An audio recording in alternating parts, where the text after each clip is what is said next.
Hi, welcome to Bearded Meeple. Sometimes in a card game, it's nice when you can get the cards you need to win, but other times, it's a heck of a lot more fun stealing a card from your opponent and watching the anguish on their face.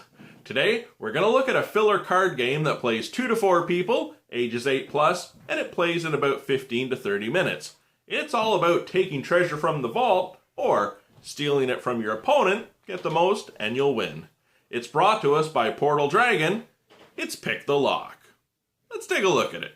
The game plays up to 4 players, and they'll each get a deck numbered 3 to 9. We have the Vault deck, which features 12 different treasures, each with unique ability. And we also have the Combination deck, with the numbers 1 through 9. Let's take a look at the game.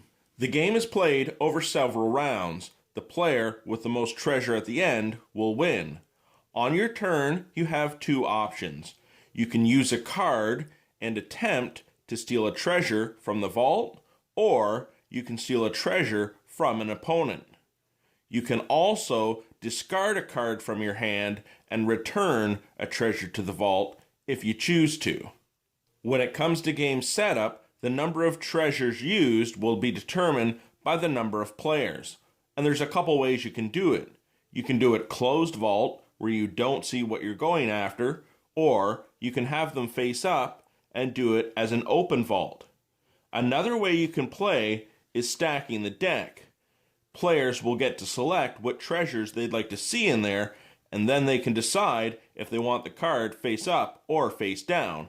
It'll certainly affect your strategy. The blue player will attempt to take a treasure from the vault. They select a card from their hand.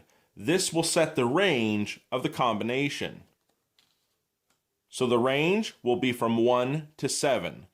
The player to the right will select 3 cards and make the combination. The cards have been selected. The blue player will now guess one number that's in the combination. They'll say 4.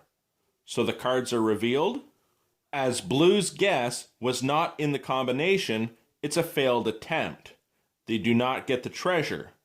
The combination cards are set back to the deck, and regardless if you win or lose, the card played is removed from your deck.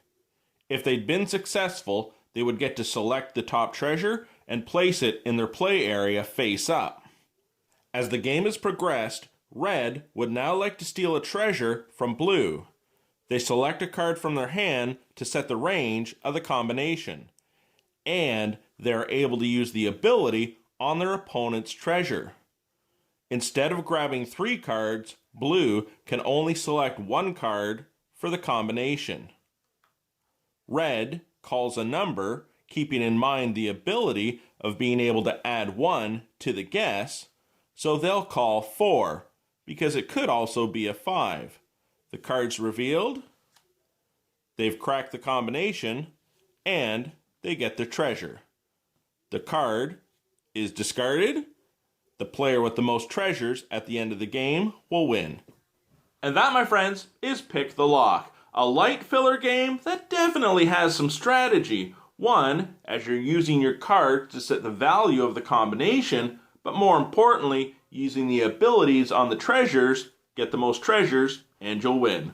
I hope you check it out. I'll talk to you again soon.